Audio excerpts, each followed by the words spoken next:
O'ylab baxmabdi ekanman, aslida yengavni mushundaq yasaydi ekanmasmi? Oiladan yengavni qanday yasaymiz degan do'stlarga men bugun tafsiliy javjonsini akaldim. Yurak berib saqlab olib, oxirigacha ko'ringlar. Biz boshda mushundaq biz tamoq yetib yeydigan guruch bor, shu guruchni bir kecha suvga chilab qo'yamiz.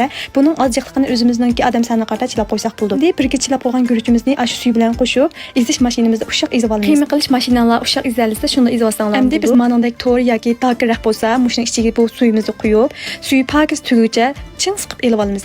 Suv tugab bo'lgandan keyin mana manondek holat keldi. Endi buning azroq nomifindan qo'shamiz. Nomifin desanglar mushu cho'ng talla bozorlarda bor. Biz 2 ko'lak akirgan to'q shunda jiqba beradi ekan bunimi. Andan keyin buningga tuxumning siriqini ishlatmaymiz. Iqidan bir talam qo'yib olsak bo'ldi. Andan sumaydan azroq qo'yamiz. Yana muvofiq miqdorda tuz solamiz. Deb buningga mushu qattiqroq bo'lib qolsa, abay siqib elib olgan suv bor. Ash suydan az-azdan qo'yib shunda yumshoq holatda yo'g'irib olsak bo'ldi. Endi buni tagining ustiga tekshi yeytib, mush qasqanda 15 minutdan 20 minutgacha pishirib olsak bo'ldi. Cho'kini sanjib baqsanglar, cho'ki bemalol kiyib mana ustiga yeb pishgan holatda bo'lmasam, pishgan holatga keladi. Endi buni toza ishlab, lag'man jiz qilgandek shunday pilt qilamiz. O'zimiz yoqtirgan shaklda kesib olsak bo'ldi. Men mushu shaklni bek yoqtirgachqa mushundaq kesib oldim. Bu avarchilardan ash technik tayyasini setib olsak, ash hammadan qulaylikdan deydiganlar bo'ldi, serib o'tib ketsanlar bo'ldi.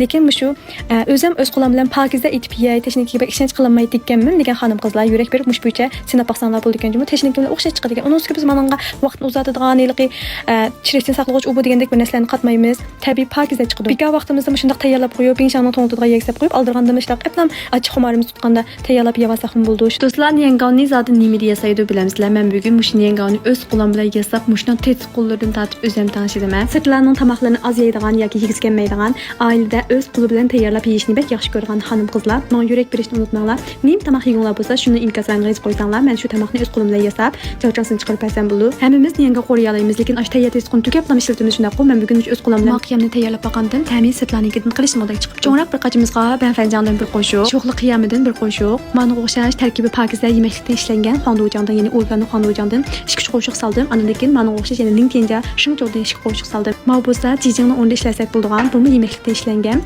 tantan shugush. Bundan biza quyib etdim. Buningga qiziq suv quyamiz. Yilman suv bo'z bo'ldi. Issiq suv quyib, buni yaxshi aralashtirib etgandan keyin bu qiyamni qazimizga to'kib, yaxshi bir aralashtirib, muvofiq miqdorda suv quyib, andan keyin o'zimiz yasab olgan mushuni yengavni sildir. Qo'rib etgandan keyin eng oxirida ma suyini quyuq uchun kraxmal suyidan azroq lam quyib, tuvoqni yepib 2 minut atrofida mush suy singicha tug'izgandim. Suyi o'ziga singib, shunda payz bo'lib ketibdi. Bir gapni unutib qopdim. Men biz tanishigan testlarning hammasidan tuzi bor emasmi? Mushu testlarni quyib bo'lgandan keyin tuzni bir tetib beqib, agar sal tuz kamroq bo'lib qolgan bo'lsa, andan keyin tuz quyamiz.